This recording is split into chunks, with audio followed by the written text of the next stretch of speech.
Olá, querido amigo, querida amiga, seja muito bem-vindo a mais uma classe dos professores.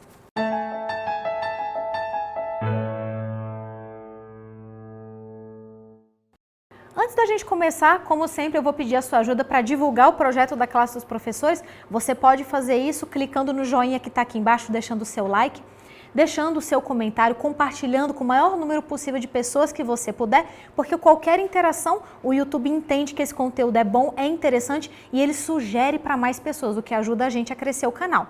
Então, eu queria mandar um abraço para algumas pessoas que estão sempre comentando aqui, que comentaram nos nossos vídeos anteriores, que são a Vilma de Araújo Rodrigues, a Socorro e o Osmário, que acompanha a gente lá de Petrolina, Pernambuco, o Francisco Posidoni, que acompanha a gente de Rio Verde, Goiás. Você está pertinho, viu? Você pode vir visitar a gente aqui, a gente está esperando você. O Moisés Langa, que acompanha a gente lá de Moçambique, e o Nildo Bento. O Nildo comentou em um dos nossos vídeos anteriores que ele procurou o nosso vídeo no nosso canal, né?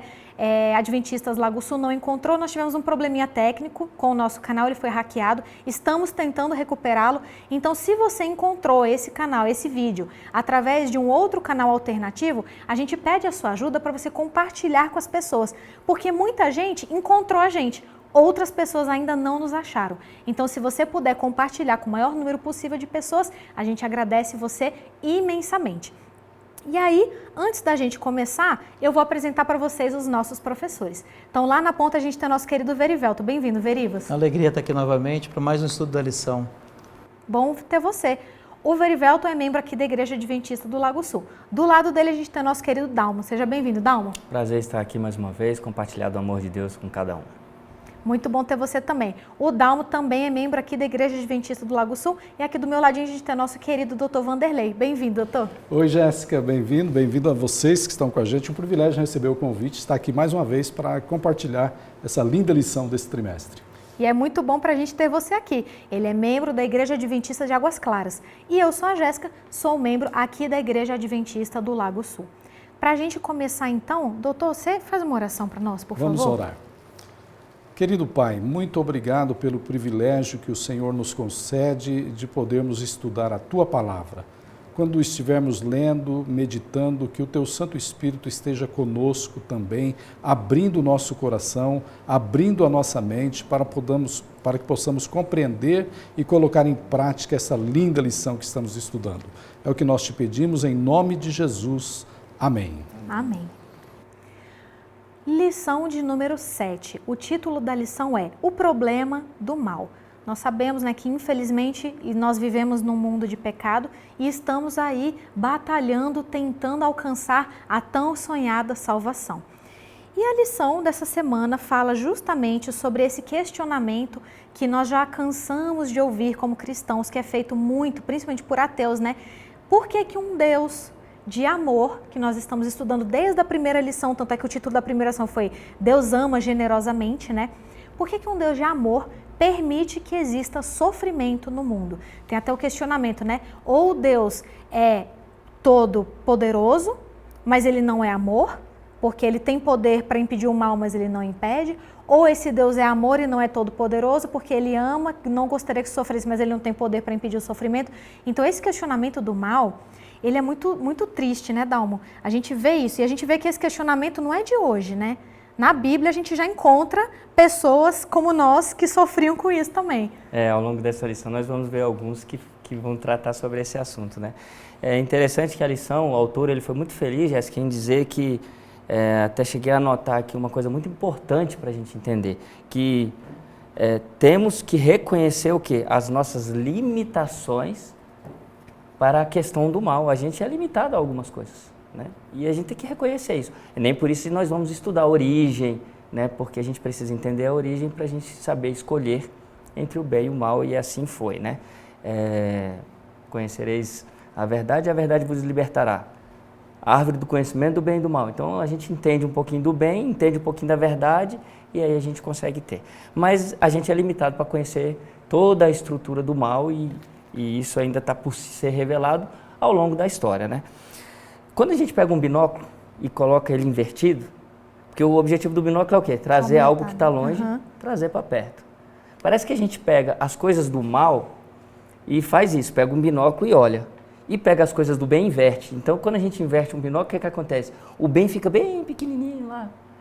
E se a gente olhar o contexto bíblico, e principalmente a nossa geração, né, doutor Verivelto? A nossa geração, ela conheceu o amor pós-cruz.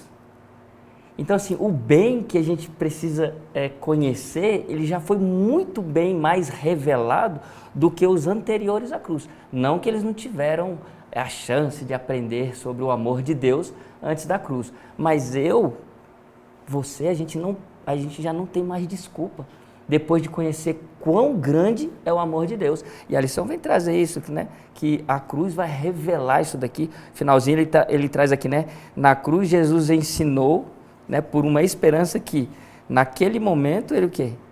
Conforto na nossa experiência com o mal. A cruz traz o conforto na nossa experiência com o mal. O que a gente entende disso? É que uma hora isso vai ter um fim. Então, o mal, nós vamos ainda estudar alguma coisa sobre ele, mas devemos também colocar uma lupa no bem. E vamos estudar o bem. A Bíblia está recheada desse amor e a lição vem controlando isso desde o início, né? Ele vem falando do amor de Deus e tal. É verdade. E aí, inclusive, o título da lição aqui de segunda-feira é Há muitas coisas que não sabemos. E aí ela traz parte da história de Jó, né? Onde Jó vem e questiona Deus, né, doutor Vanderlei? E aí Deus vai dar uma surra de humildade em Jó, né? Pois é, olha, Jó é um personagem assim que eu admiro muito. Na minha concepção, Jó, ele era uma espécie de promotor de justiça. Ele era uma pessoa muito inteligente, muito influente, muito rica, ele conhecia de direito, ele ia por fórum da cidade, que era para a porta da cidade, recebia as demandas das pessoas, ele distribuía justiça, um termo até muito comum hoje nos magistrados. Ele era um magistrado, um homem muito influente, mas teve toda aquela dificuldade que nós sabemos, né? E que ele não sabia. Então, o livro de Jó, ele é um livro que quando você lê do capítulo 1 ao 38, você ouve tanta teologia, eles falam tantas coisas, o próprio Jó fala, os amigos de Jó falam, e você não compreende. Mas o Jó, ele queria ter uma audiência com Deus. Ele queria ter olha só, ele não sabia o que ele estava pedindo, né? Ele queria ter uma audiência com Deus para explicar a Deus, para dizer, Senhor, não é justo. A justiça é isso, na concepção de Jó, havia uma justiça, até chegar no capítulo 38. Então, é interessante, no capítulo 38, diz assim, o verso 1, depois disto, ou seja, depois do capítulo 1 ao 37, de toda aquela história, Deus, então, o Senhor, do meio de um redemoinho, respondeu a Jó. E Deus começa aqui no capítulo 38, somente no capítulo 38, Deus faz mais de 30 perguntas a Jó. E Jó falou, meu Deus, eu não devia ter. Será que foi isso mesmo, né? Tanto é que Jó, depois, no capítulo 42, depois de Deus começar, Deus parece que tem assim um certo humor, né? Tem até um provérbio judaico que diz assim que o homem faz planos e Deus ri. Né? Porque Deus ele tem um certo humor. Então, Jó, vem, me diz uma coisa, onde é que você estava quando eu lancei os fundamentos da terra? Já que você é promotor de justiça, bonzão e tal, me diz aí. E Deus começa a fazer várias perguntas. No capítulo 42, Jó fala assim, depois de tudo isso, Jó, verso 1 diz assim, então respondeu o Senhor, bem sei que tudo pode. Aí respondeu Jó ao Senhor.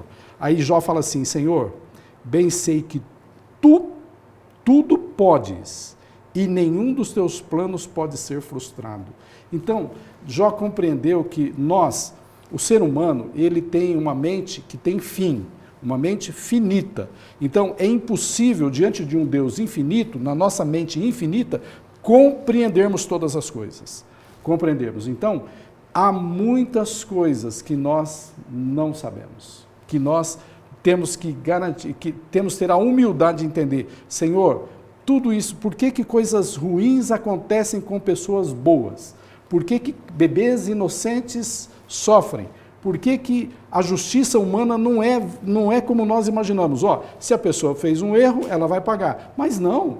Quanta gente que a gente conhece que é criminosa, faz o erro e não que paga. faz o erro, que não paga, que está indo bem, que é bem sucedido, e aquele que é fiel a Deus está doente, está com problema financeiro e tudo mais. Então nós temos que ter a humildade de reconhecer que diante do problema do mal, nós não temos respostas. E as respostas estará somente com Deus num quadro muito mais amplo que nós, e humildemente, temos que reconhecer que não sabemos. Isso é interessante, porque daí a lição traz aqui uma definição que é do teísta cético. Mas é engraçado, né, Verivelto, a gente pensar nisso, porque quando a gente fala de teísmo é uma pessoa que acredita em Deus. E cético, normalmente, é a pessoa que não acredita em Deus, que ela tem que, né, ver, tem que ter alguma prova, alguma coisa para ela se convencer de que Deus existe. O que seria, então, um teísta cético? Teísta cético, igual você falou, quando a gente separa as palavras, né, são completamente diferentes né? as definições. Mas quando você junta a definição, o teísta cético é aquela pessoa que ela acredita realmente em Deus, independente do que ela saiba ou não. É assim, como que eu posso dizer melhor? Nossa mente, a nossa mente ela é limitada. Deus não... A gente tem muita coisa que a gente vai saber e muita coisa a gente não vai saber. Deus, assim, limitou nossa mente. Assim, tem coisas que a gente não precisa saber. E mesmo assim a gente tem que confiar no poder de Deus. Não é porque eu não sei que eu não vou confiar em Deus. Não é porque eu não sei que Deus não está fazendo o melhor por mim. Entendeu? Então eu tenho que confiar em Deus mesmo eu não sabendo de tudo. Tem coisas que Deus vai revelar para a gente na hora certa e tem coisas que Deus nem vai revelar. Nós somos criatura, Ele é o Criador. É a gente que tem que dar satisfação para Deus, não Deus para a gente. Entendeu? E a gente fica invertendo isso, né? A gente fica invertendo o tempo todo. Parece que Deus tem que ficar sempre dando satisfação todas as respostas para a gente. E sendo que é o contrário, né? Deus, ele pode simplesmente, assim, se Ele quiser que eu saiba alguma coisa, Ele vai fazer, Ele vai trazer uma iluminação, Ele vai me ajudar que eu consiga entender aquilo ali. Mas se Deus não quiser que eu saiba, eu não vou saber. O que eu tenho que saber é o seguinte, eu tenho que crer em Deus independente de qualquer coisa. Que o que está acontecendo comigo ou em volta tem um plano ou um projeto, mas que está no controle de Deus, né? Deus está sempre no controle de tudo. Esse é o pensamento que eu tenho que ter. Independente de qualquer coisa, eu vou fazer o meu melhor, eu vou amar a Deus. Não tem uma troca aqui, entendeu? Se eu não souber, eu não vou fazer. Tem até um meme nas figurinhas que sai por aí que diz assim, eu só acredito vendo. Daí eu vendo, não acredito. Entendeu? E não é assim, com Deus não funciona dessa maneira. Com Deus funciona ao contrário, né? Independente se eu estou vendo, independente se eu não estou vendo, eu tenho que acreditar em Deus, porque o plano de Deus é sempre melhor do que o meu. E a gente tem que ter humildade para aceitar isso, né? Então, assim, o teísmo cético é aquele no qual você acredita em Deus, mas você acredita que você, como criatura, não tem a capacidade de entender o porquê dos planos de Deus, né? E agora também, tá tudo bem. Existe o Charles Spurgeon, que foi um teólogo lá do século XIX, ele dizia o seguinte, há dois tipos de ateus, o ateu teórico e o ateu prático. O ateu teórico, ele pesquisou, ele é cientista, ele falou, não acredito em Deus, porque eu provei por A mais B que Deus não existe. Então ele é um ateu teórico e não acredita em Deus. Agora existe o ateu prático, que é aquele que fala assim, não, eu acredito em Deus, mas eu vivo como se Deus não existisse. Então esse é pior que o ateu. O ateu prático é o pior, porque somos nós cristãos. Porque tem gente que fala assim, Deus é meu juiz. E você não está preocupado, não? E isso não te dá medo? Isso não dá medo, você? Porque às vezes a gente fala isso, Deus sabe. Só Deus pode me julgar. Só Deus pode. Mas coitado, aí você achando que é melhor você ser julgado por alguém que é perfeito, que nunca pecou, que nunca coisa, e a pessoa fala como se isso fosse vantagem, entendeu? Tipo, fulaninho, você não pode me julgar, quem me julga é Deus. Você devia ter medo disso. Devia ter medo. Então, esse do ateísmo, é assim, olha, eu não acredito mesmo, tal, mas... Agora, o problema é você saber que Deus existe e viver como se Deus não existe. Esse é o grande problema. Porque você, inclusive, mancha o nome dos cristãos verdadeiros que estão vivendo uma vida, né, de exemplo e de coisa. E um questionamento, outro, né? Que a gente tem durante essa lição trazido muitos questionamentos, né? Que vão surgindo, que a gente vai ouvindo. E um dos questionamentos, Dalma, é justamente assim: por que que um Deus que diz que é amor criou o mundo e permitiu que o pecado, que o mal passasse a existir e que o pecado existisse no mundo? Pergunta que vai repercutir por muito tempo e vai sempre a gente tentar encontrar algum tipo de resposta. O que a gente tem é para acalentar, né? Nunca a gente vai esgotar esse assunto. Mas nós que temos um senso de justiça, né? E o Dr. Vanderlei trabalha muito com justiça, nós que temos um senso de justiça, quando vemos alguma coisa errada, a gente já quer fazer um julgamento. Se nós que temos um senso de justiça pequeno, Deus que é perfeito, será que Ele também não deixa, né, não terá um julgamento? Ou a gente acha que Ele está muito feliz com o mal que está acontecendo? Ele está feliz, está soltando fogos com o mal que está acontecendo. A gente tem certeza disso, que isso não é real. Então a existência do mal é uma prova de quê? Da onde a gente vai bater, e é a lição de quarta-feira que fala o quê? A defesa do quê? Do livre-arbítrio. Simples assim, sempre será. Porque o mal existe, ele só existe porque Deus deixou liberdade. Porque o meu Deus é de liberdade. A gente pode imaginar o seguinte: se a serpente mostrasse o que a gente ia colher, o que você acha que Eva ia fazer? Ela ia dar no pé do pé da árvore. Ela ia, pegar, né, sair correndo dali. Mas o que a serpente fez? Ela iludiu, ela enganou, ela abraçou, mentiu para conquistar um reino. E quando você estava falando de Jó, a gente fica imaginando, né, e todo o contexto de Jó é isso, o inimigo vai na presença de Deus. Por quê? Quem é que era para estar nessa reunião? Era para estar Adão. Mas Adão entregou o reino para o inimigo. Então quem é que está rodeando o céu e vai na presença de Deus? Era para ser Adão. Olha, eu estou lá onde me deram o reino. Né? Então, assim, quem era para estar lá era para ser Adão, não o inimigo falando, mas o Adão entregou para ele. Então o inimigo ele rodeou e enganou isso. Então o mal surgiu.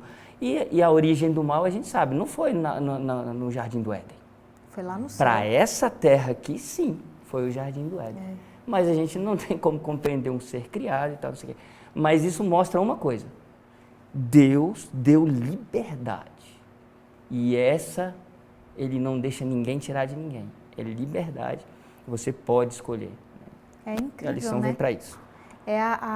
Essa é puramente a questão do livre-arbítrio, né? Deus não criou o mal, mas a partir do momento que Deus criou os seres que poderiam escolher não estarem com ele, ele abriu a possibilidade da existência do mal. É que nem uma vez eu vi, né, foi até Einstein que fez essa comparação, que eles tentando explicar o mal. E ele falou assim, a escuridão do ponto de vista físico, ela não existe. Ela é uma consequência da ausência da luz. Porque a luz existe, tanto é que a luz se comporta como partícula e como onda, dependendo, né, da situação. Então a luz fisicamente, como partícula ou como onda, ela existe. A escuridão não existe. Ela é uma consequência da ausência de luz. O pecado é a mesma coisa. O pecado não é que alguém foi lá e criou o pecado. O pecado veio como uma consequência da ausência da luz, da ausência de Deus. E Deus, ao dar o livre-arbítrio, que essa é uma coisa que as pessoas não entendem, o livre-arbítrio, ele inclui a possibilidade de praticar o mal. Ah, eu posso pegar uma arma que dá um tiro no Verivelto e matar o Verivelto? Infelizmente posso. Faz parte do meu livre-arbítrio. Eu posso usar de forma ruim, posso usar de forma boa. E infelizmente Adão e Eva, né, escolheram e entregaram a chave na mão de quem não deveriam. E a gente vê que assim, Dr. Vanderlei, o livre-arbítrio, inclusive, ele é muito importante para a existência do próprio amor, né? Exato. Porque só existe amor onde existe liberdade de escolha, né? Exatamente. Então a palavra livre-arbítrio, né, a livre escolha, ela faz parte do céu. Nada, né, nada é imposto no céu. Tem um texto lindo na Bíblia, Apocalipse 22, verso 17, diz assim, é lindo demais, é um convite, né, um dos últimos textos da Bíblia Sagrada, diz assim, o Espírito e a noiva dizem, vem. Aquele que ouve, diga, vem. Aquele que tem sede, venha. E quem quiser, receba de graça a água da vida. O céu é para quem quer. Não vai ter no céu ninguém amarrado, ninguém vai à força, à né? força, imposto. O céu é um lugar para pessoas que fizeram escolhas de estar lá. O céu é um lugar para quem quer. Então, seria contrário ao amor de Deus, Deus impor a alguém, Jéssica, olha, é melhor, mas Deus, eu não quero ir, mas Jéssica, você não imagina como é maravilhoso o céu, não, Senhor, eu não quero. Deus chora, eu sou pai de dois homens, né? Um já com 27 anos, outro com 24 anos, e quem é pai de filho pequeno sabe os dilemas que é criar criança pequena, quem é pai de filho maior sabe as dificuldades, a gente sabe as escolhas erradas que eles fazem, a gente sabe onde é que aquilo vai chegar. E você sofre, a gente né? sofre, mas eles precisam decidir. Eles precisam decidir a faculdade que eles vão fazer, eles precisam decidir as pessoas com quem vão casar, eles precisam decidir o lugar onde vão morar. Eu não posso decidir por eles. Então, o livre-arbítrio é isso. Deus, Ele quer a sua felicidade, mas Ele não impõe. Então, é lindo saber que a Bíblia Sagrada, ela eleva o homem num patamar em que ele é responsável pela decisão. Então, o céu é para quem quer. Eu quero estar lá. E eu acho que todos nós, e vocês que estão assistindo a gente também, precisam tomar essa decisão. Precisam tomar essa decisão de estar lá, de fazer essa escolha. Essa escolha é nossa e Deus nos permitiu de podermos estar livremente, desfrutarmos dessa felicidade que Ele nos oferece. Amém. E a gente vê, né, diante de todas essas coisas da Bíblia, histórias que a gente vê, do ser humano caindo, entregando a chave do reino para Satanás e coisa e tal, ele mandando o filho para morrer, como uma demonstração do quanto ele ama, do quanto ele quer você lá. Não só isso, Jéssica, porque Cristo poderia ter dito não. Porque às vezes a pessoa, Jesus já estava programado para morrer, já estava nas profecias, mas Jesus lá no Jardim do Éden, quando ele diz, Pai, afasta de mim esse cálice, corremos o risco ali. Porque ele poderia falar, não, vamos abandonar tudo por aqui. Ele poderia, nós corremos o risco. Então não é mesmo a decisão, quando Jesus foi lá em João 10, 17 e 18, que ele diz, eu espontaneamente dou a minha vida, ele tomou a decisão de dar a sua vida. Ele não foi, a profecia já disse que eu tinha que fazer, eu vou fazer. Não, ele tomou essa decisão. Decidiu. Então, o livre-arbítrio é também de Deus. O livre-arbítrio que ele nos oferece é algo que ele nos dá para que possamos exercer essa felicidade. Isso é lindo, né? É lindo demais. E aí, o último questionamento que eu queria trazer aqui, que eu vou até pedir para o Verivelto responder para a gente, que as pessoas fazem demais, é assim, gente, mas Deus, na sua presciência, sabia aonde que ia parar o pecado, o tamanho do sofrimento, da dor, da morte, da separação, da coisa que o pecado iria trazer. Por que quando Lúcifer, lá no céu, começou com as ideias tortas dele, começou com a campanha dele, por que Deus já não destruiu ele logo ali e evitou que ele espalhasse a sementinha do mal dele por aí e trouxesse esse sofrimento para a terra, Verivas? Simplesmente porque Ele é um Deus de amor e não um Deus de medo. Imagina que se Deus, quando Satanás lá no céu começou com essas intrigas, com os anjos, falando ali, Deus já sabia de tudo, porque Deus sabe de tudo. Imagina se Deus tivesse ali acabado com Satanás naquele exato momento, até para os outros anjos ali do céu e para os outros mundos sem pecado, as pessoas iam crer em Deus mais por causa do medo, ou não posso falar nada porque senão eu vou ser destruído. Então, Deus também, Ele quer que a gente ame Ele por amor. Como o Dr. Vanderlei falou, a gente é livre, né, para amá-lo, né, para escolher amar a Deus. E Ele não queria por medo. Então, Deus até precisava que as outras pessoas vissem, né, que esse amor dele de deixar Satanás vivo, mesmo sabendo que ele poderia tentar outros mundos, tentar outras pessoas, levar o pecado adiante, mas para Deus mostrar o seu amor pela humanidade, pelas pessoas. A rebelião de Satanás, está dizendo aqui na lição, a rebelião de Satanás deveria ser uma lição para o universo durante todas as eras futuras. Ou seja, aquela rebelião ali ia servir de exemplo para todos os mundos, para todas as pessoas, para ver e as pessoas saberem sobre o amor de Deus. Foi uma forma de Deus demonstrar o amor dele para as pessoas. Deus mostrar o amor e o inimigo teve a oportunidade de mostrar o que ele tinha para oferecer. Exatamente. E o que ele tem para oferecer, agora nós estamos vendo. Aliás, desde o Éden, né? Nós estamos vendo o que ele tem para oferecer. Troca? Dá para trocar? Vale a pena trocar? Porque, inclusive, na época, quando Satanás começou, o pecado nunca tinha existido, né? Então, nem os anjos, nem os seres dos outros mundos tinham a mínima ideia do que era o pecado. Então, também era muito fácil Satanás dizer, tá vendo? Deus me cortou, me podou aqui, porque ele sabe que o que eu tenho para oferecer é melhor do que o que ele está dando para vocês, ele está com medo. E aí Deus permitiu, porque às vezes a gente fica indignado, né? Poxa, mas justo o nosso planeta, justo o nosso mundo. E a gente tem que pensar que Deus criou, a gente não sabe quantos mundos Deus criou por aí. Então, às vezes, o nosso planeta serviu justamente para vacinar todo o universo contra o pecado. Às vezes, se outro planeta tivesse caído, a consequência teria sido muito pior do que foi com o planeta Terra. Então, a gente tem que pensar também que a gente está inserido num contexto muito maior do que só do mundinho que a gente vive aqui.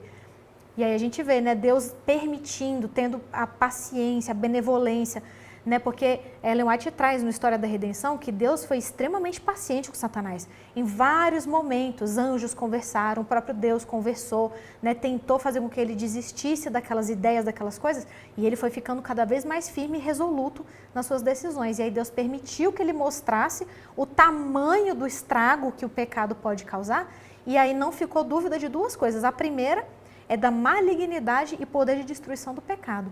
E a segunda é do tamanho do amor de Deus. E nós como pais, às vezes a gente tem um conhecimento mais amplo e o filho tem um conhecimento mais limitado, porque ele ainda está conhecendo o mundo, né? E às vezes você está vendo que o seu filho está indo por um caminho que ele vai se dar mal. Só que se você falar, ele fica com raiva de você e quer fazer igual. Então às vezes a gente deixa ele ir, né? Mesmo sabendo que não vai dar certo, mas para ele aprender aquela lição, entendeu? E mesmo Deus sabendo que Satanás ele poderia vir e espalhar o pecado, Deus queria também que as pessoas entendessem e aprendessem um pouco dessa lição também, né?